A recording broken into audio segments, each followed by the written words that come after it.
જ્યારે જીવન તમને દુઃખ આપે, દર્દ આપે, ચેલેન્જ આપે, તો દરેક ચેલેન્જનો સ્વીકાર કરો. તમારી હાર એમાં નથી કે જીવનમાં તમને ઠોકર વાગે અને તમે પડી જાઓ. પડી જવામાં તમારી હાર નથી, પરંતુ પડ્યા પછી ઊભા નહીં થવું તેમાં તમારી હાર છે.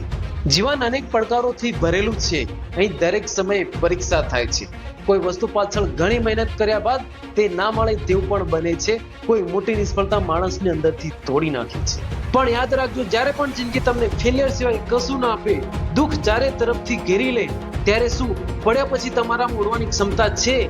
શું તમે ફરીથી ઊભા થવાની કોશિશ કરો છો? શું તમે ઠોકરને, દર્દને, હારને ભૂલીને આગળ વધવા તૈયાર છો? જો હા, તો આ જ સમય છે જેમાં તમે 99% લોકોથી આગળ વધીને 1% લોકોમાં આવી જશો. ફરક નથી પડતો કે તમે કેટલો સમય લીધો, કેટલી એનર્જી લગાવી, કેટલું સેક્રિફાઈસ કર્યું, પણ ફરક પડે છે જ્યારે તમે પૂરી તાકાતથી, હિંમતથી, બહાદુરીથી જીતવાની કોશિશ કરો છો. જીતવું એ તમારો જન્મસિદ્ધ અધિકાર છે. જીતવાનું છે મતલબ જીતવાનું જ છે. તેના સિવાય બીજો કોઈ ઓપ્શન જ નથી. લાઈફ તમને ઠોકર મારીને પાડી દે છે, પરંતુ તમને ક્યારેય હરાવતી નથી.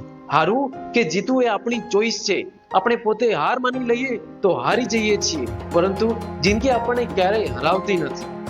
તમે કોઈ વસ્તુ માટે મહેનત કરો અને તે ના મળે તેવું બની શકે, પરંતુ પડ્યા પછી ફરીથી ઊભા થાઓ, મહેનત કરો, વારંવાર મહેનત કરો, અને પછી પણ તમને સફળતા ના મળે એવું બની જ ના શકે.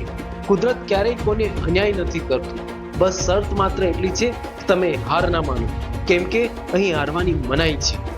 શ્રેષ્ઠ વ્યક્તિ એ છે કે જેનું સપનું તૂટ્યું હોય, જીવનમાં મોટો પછડાટ આવ્યો છતાં પણ એમ કહે કે હું હાર માનું તેમ નથી. જીવનના કોઈ દુઃખ દર્દની તાકાત નથી કે મને તોડી શકે. જીવનના કોઈ પડકારની તાકાત નથી કે મને આગળ વધતા રોકી શકે.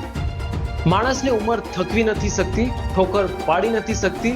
જીદ હોય જો જીતવાની, તો હાર પણ હરાવી નથી શકતી. હંમેશા યાદ રાખજો કે કમજોર તમે નથી, તમારો સમય છે, અને સમય બધાનો બદલાય છે. તમે બસ તમારું કર્મ કરતા જાઓ, જીત તમારી નિશ્ચિત છે.